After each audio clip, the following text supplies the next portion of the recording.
Bien, entonces les decía que para mí es, eh, es una, es apasionante hablar acerca de las misbot, sí, de las misbot, porque por muchos años, yo creo que muchos creyeron en Yeshua, ¿verdad? Creyeron en él y bueno, trataron de vivir una vida allí, pues, digo yo, lo mejor posible, según su conciencia, según su motivación, sus deseos, ¿sí? Aplicando la parte la parte de acción, podríamos decir, de las cartas de los emisarios, ¿sí? Porque ustedes saben que esas cartas se dividen como en dos. Primero hay como una exégesis teológica, ¿sí? Y en la parte final de las cartas hay cosas muy prácticas, muy prácticas. Yo aconsejé por mucho tiempo, ¿verdad? Que cuando una persona empezaba el camino, ¿verdad? Con el Eterno, cuando empezaba y aceptaba a Yeshua, te metieran esas cartas en la parte práctica, ¿sí? Porque allí los emisarios siempre, en la parte ya finales de las cartas, hablan de cosas muy puntuales, que hay que hacer, ¿sí? Hay que hacer. Y eso obviamente forma parte de las misbot también, ¿no? Estábamos nosotros analizando tiempo atrás, empezamos la clase virtual de los jueves, los martes y jueves, acerca de las misbot. Estamos en esa parte de las misbot y ese es el fin del ser humano. Ese es el objetivo del ser humano. La vida del ser humano es cumplir las misbot y eso fue lo que dijo Shlomo, Hamelech, ¿no? El rey Salomón, cuando habla allí en Coelet o Eclesiastés, habla todas las experiencias que él vivió, todas esas vivencias que tuvo. Él dice, el fin del discurso es este, teme al Eterno, guarda sus mandamientos. Sí, ese es el fin del ser humano. ¿Sí? Temer al Eterno, guardar sus mandamientos. Yeshua mismo lo dijo. Cualquiera que oye mis palabras y las hace, te compararé a un hombre prudente que construyó su casa sobre la roca. ¿Sí? Entonces, y las hace. Escucha mis palabras y las hace. ¿Sí? Hablaba yo con un familiar, ¿verdad? Él es también allá un líder espiritual en Bogotá, un familiar, un hermano mío, y entonces me decía que por gracia somos salvos por medio de la fe, ¿sí? Y ahí le dice, esto no de vosotros, pues es un don del Eterno, no por obras para que nadie se lo ríe, ¿sí? Me dejó hasta allí, yo le dije, pero yo conozco ese pasaje, ¿sí? ¿Por qué no seguimos leyendo? Dice, porque somos hechuras suyas, creados en el Mesías Yeshua para buenas obras, las cuales el Eterno preparó de antemano, preparó atrás, para que anduviésemos en ellas. Entonces, si bien la salvación es una gracia divina, la salvación se hace evidente cuando nosotros cumplimos las misbot. O sea, esto no es cuestión de que ya yo recibí al Mesías, soy salvo y bueno, tengo que portarme bien o cumpla las misbot. Hay que cumplir las misbot. Recordemos lo que Yeshua le dijo al joven rico que se interesó por saber cómo obtener la vida eterna. ¿Sí? Le dijo, maestro, ¿qué haré para tener vida eterna? ¿Y cuál fue la respuesta de nuestro santo maestro? Le dijo, los mandamientos, ¿sabes? Los mandamientos, ¿sabes? Vea la respuesta. ¿Sabe los mandamientos? Cumpla los mandamientos. Pues estamos en esa tarea y les decía a ustedes que de una forma progresiva, nos muestra los hechos de los emisarios o libro de los hechos, allí cómo empezó la gentilidad o cómo debía empezar la gentilidad a guardar los mandamientos. Eso lo vemos nosotros allí en el primer concilio, ¿verdad? De la comunidad judío-mesiánica que quedó establecida allí cuando nuestro santo maestro partió, ¿sí? Y allí quedó Jacob, el hermano de Yeshua, como cabeza de ese Sanedrín. Entonces hubo una junta allí, se trajeron los reportes de lo que estaba pasando con la gentilidad y entonces allí él, inspirado por Ruach HaKodesh, dijo, esto parece bien al Espíritu Santo o al Ruach HaKodesh. No imponeros otras cargas más que estas, ¿sí? Que os abstengáis de los sacrificados a los ídolos, de ahogado, de sangre y de fornicación. O sea, esas 4 cositas, hay que empezar. El gentil tiene que empezar por esas 4 cositas Y esos mandamientos tienen desarrollo, hay que desarrollar esos 4 mandamientos. Esos 4 conectan con los 7, las Sheva, Mishbot, Benoah, ¿sí? Las 7 leyes de Noah, y también con los Asereja Dibro, o sea, las 10 proclamas, los 10 mandamientos. Todo eso tiene conexión, todo eso se conecta. Sí, ya lo he podido comprobar, o sea, se empieza con las 4, se sigue con las 7 y después con los 10 mandamientos. Y se conecta, todo eso se conecta. Les quiero decir también que estos mandamientos están todo lo largo y ancho de las escrituras. Eso ya lo he investigado, tengo los textos de Génesis, Apocalipsis, las Sheva Misbot, ¿verdad? Los 7 mandamientos mágicos están en toda la escritura. Pero entonces hay que ver su desarrollo, su cumplimiento. Eso podríamos decir que es la carta constitucional para el pueblo gentil y así como lo son los 10 mandamientos, ¿sí? Es la carta constitucional para Israel. Pero los gentiles pueden también y deben también conocerlos, ¿verdad? Porque al fin y al cabo, cuando venga el Mesías, es Torah lo que se va a llevar a cabo aquí, ¿sí? Es Torah lo que se va a vivir aquí en esta tierra. Entonces, ¿por qué no adelantarnos? ¿Por qué no ya empezar a conocer, ¿sí? Darnos ese placer de saber cuáles son las leyes y cumplirlas, ¿sí? Dice aquí, el punto 2, ya nosotros analizamos la parte de la idolatría, ¿sí? Los sacrificados de los ídolos, ya eso lo vimos nosotros en clases anteriores, y lo encontramos en las 7 mandamientos no mágicos y también lo encontramos nosotros en los 10 mandamientos, ¿sí? Encontramos nosotros allí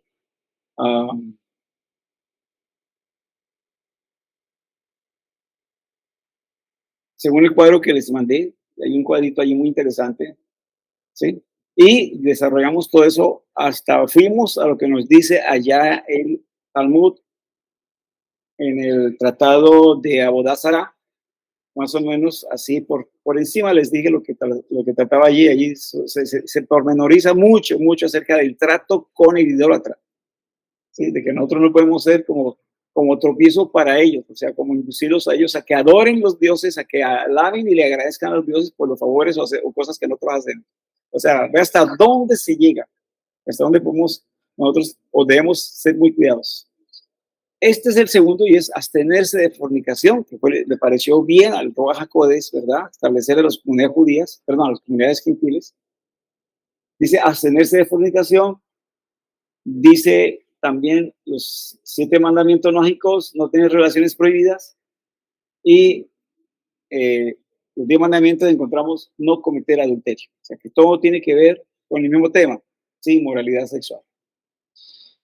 Entonces, como vemos nosotros allí, o como sabemos, el Creador puso una pareja en el Gan Edén, ¿sí? En el huerto de Edén, para que trabajara, para que custodiara el Gan Edén. Eso lo vemos allí en Bereshit 2:15 y les dijo, sean fructíferos y multiplíquense. Colmen la tierra y conquístenla. Bereshit 1:28. Sí, entonces encontramos allí, puso la pareja. Entonces podemos entender, ¿verdad? Que las relaciones sexuales son legítimas dentro del plano marital, son legítimas, ¿sí? Y uno de los objetivos es la procreación, ¿sí? O sea, es la procreación. No es obligación, pero uno de los objetivos principales es la procreación, ¿sí? La unión de una pareja, ¿sí? Aunque pues obviamente nuestros sabios pueden hablar o han dicho que si una pareja se pone de acuerdo simplemente para convivir nomás, ¿sí? En el vínculo de matrimonio, pero sin tener hijos, no hay ningún problema. O sea, eso es cuestión de la pareja, ¿no? Pero pues el objetivo es ese, ¿no? Y lo otro es que el que tiene la obligación de tener hijos es el hombre. El hombre es el que tiene la obligación de cumplir esta misma. La mujer está exenta. Entonces uno tiene que conseguir una mujer que quiera embarazarse, una mujer que quiera tener hijos con uno, ¿sí? La mujer no está obligada a cumplir la misma de multiplicar, ¿verdad? De fructificar y multiplicarse. Ella no está obligada, ¿sí? Ella si quiere tener, lo puede hacer. Pero el hombre sí. Y entonces hay aquí discusiones la casa de Gilel, la casa de Shammai, ¿verdad? Dice, bueno, ¿cuándo el hombre cumple esta misbod? O sea, cuando engendra qué. Entonces, Shammai decía, cuando el hombre tenga, ¿verdad? O engendre 2 hijos. Sí, Shammai decía 2 hijos. Y entonces decía, se le preguntaba por qué. Entonces se dice allí que él se basaba en lo que pasó con Adán y Eva. Dice allí el relato que ellos tuvieron a Caín y a Abel. Entonces que el hombre cuando cumple esta misma es cuando tiene 2 hijos, 2 varones. La casa de Giles dice todo lo contrario. La casa de Giles dice no, cuando el hombre tiene un hombre y una mujer. Cuando la pareja tiene hombre y mujer, entonces ya el hombre cumplió con la misma. ¿Sí? Y entonces, ¿por qué? Porque entonces dice la Torá que el Eterno hizo a Adán y a Eva. ¿Sí? Hizo a Adán y a Eva. ¿Sí? Esto es lo más normal, o sea, tener relaciones con la esposa, ¿verdad? Con el esposo es lo normal dentro del marco del matrimonio, de la jupá, ¿no? Pero yo quería que fuéramos allí rápidamente. Hay cosas muy prácticas dentro de los escritos de los emisarios. Primera de Corintios, capítulo 6, verso 15 al 20, ¿sí? Él habla aquí a una comunidad obviamente gentil, la comunidad de Corinto, y les habla acerca del cuerpo como tal, ¿sí? Dice, ¿no sabéis que vuestros cuerpos son miembros del Mesías? O sea, y él está allí hablando acerca de aquellos creyentes que ya habían creído en el Mesías y que por él se estaban uniendo al Dios de Israel. Y entonces dice, ¿tomaré acaso los miembros del Mesías? Supuestamente seríamos nosotros, y los haré miembros de una ramera. De ningún modo, de ningún modo. ¿Sí? Entonces, aquí se está hablando obviamente acerca de yugo desigual, podríamos decir. ¿Sí? Dice, ¿o no sabéis que el que se une a una ramera es un cuerpo con ella? Porque él dice, el Eterno dice, los dos vendrán a ser una sola carne. Sí, entonces imagínense ustedes, o sea, no es concebible que una persona que cree en el Eterno, que cree en su Mesías, que practica Torah, ¿sí? Vaya a hacer algo así. No se espera. Se espera que obedezca la Torah, y la Torah le señala a él que debe ser una mujer o un hombre conocedor también de Torah, ¿sí? Que obedezca las leyes eternas, ¿no? Dice aquí, pero el que se une al Adón es un espíritu con él. Nos ha dado de su espíritu, de su rúa. Huid de la fornicación. Todos los demás pecados que un hombre comete están fuera del cuerpo, pero el fornicario peca contra su propio cuerpo. ¿Sí? Entonces, se habla de que el cuerpo no es para eso, ¿sí? No es para la inmoralidad sexual.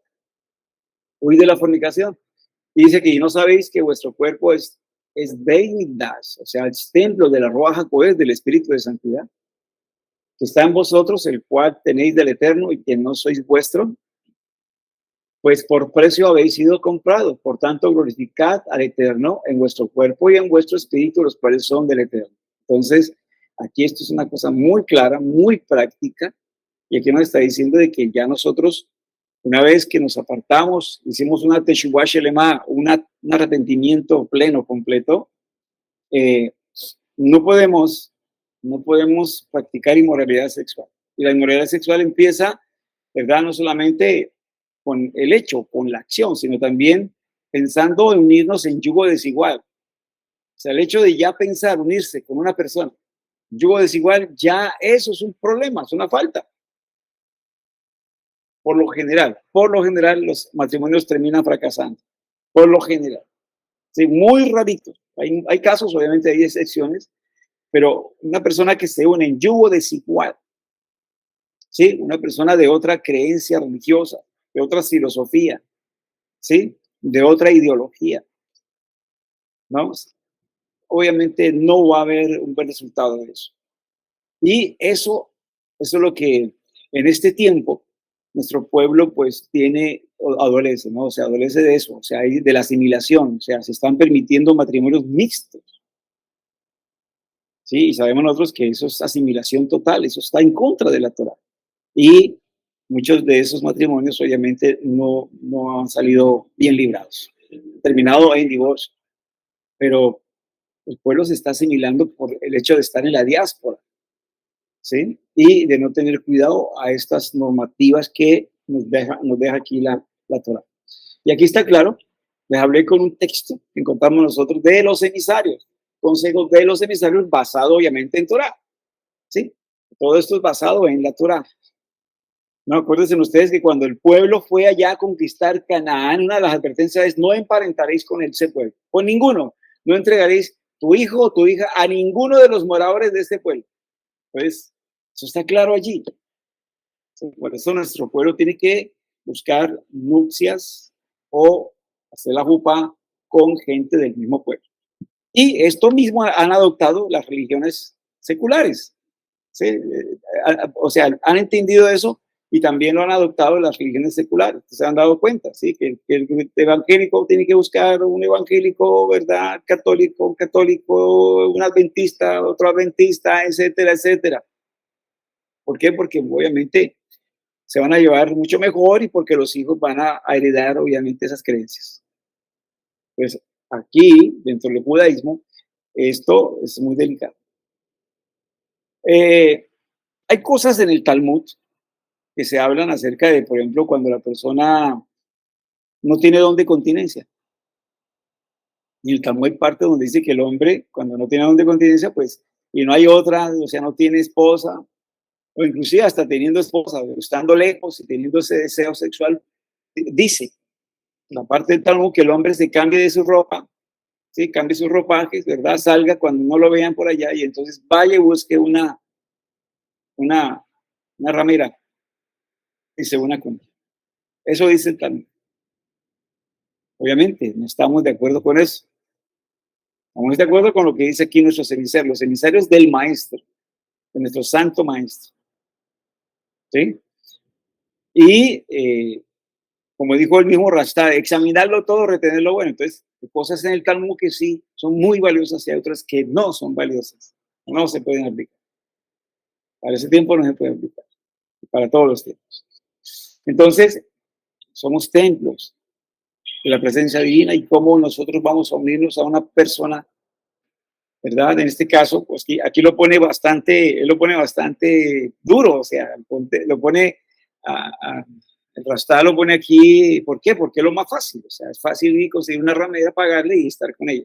Sí, pero así lo pone duro y dice, bueno, imagínese, te va a hacer un cuerpo con esa persona, ¿cuántas cosas no tiene esa persona? O sea, ¿cuántos, digo yo, podemos decir, Roajatuma, espíritus de inmundicia hay en ella, ¿verdad? Que van a pasar a uno, obviamente porque va a haber una única, o sea, todo se va a conjugar, el uno y el otro.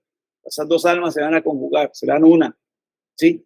Y la impureza y la tumba que trae esa mujer, ¿verdad? O ese hombre, va a pasar, se va a ver una fusión allí. Él lo pone bastante así trágico con una ramera, ¿sí? O también con una persona, podríamos decir un hombre que también tiene estas costumbres, ¿no? De estar fornicando. Una mujer, puede haber una mujer limpia, ¿verdad? Y dar con una persona así, entonces también se impurifica.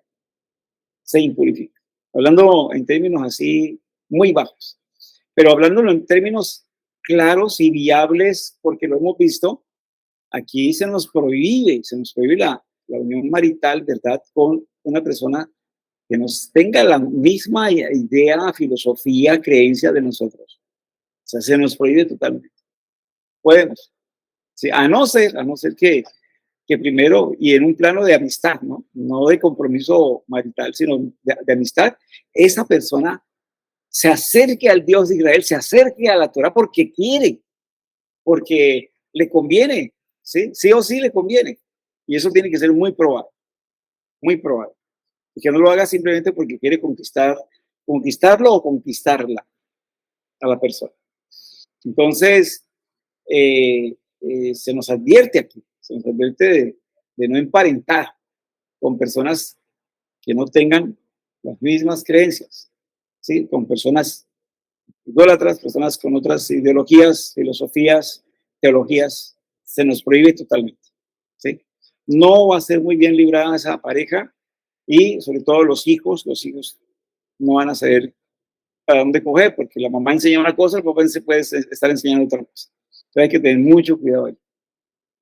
Y está prohibido, obviamente aquí, ya se nos narra más detalladamente en Vayikra o Levítico capítulo 18, que es lo que leemos nosotros allá en Yom Kippur. Entonces esa es la lectura obligada en Yom Kippur, ¿verdad?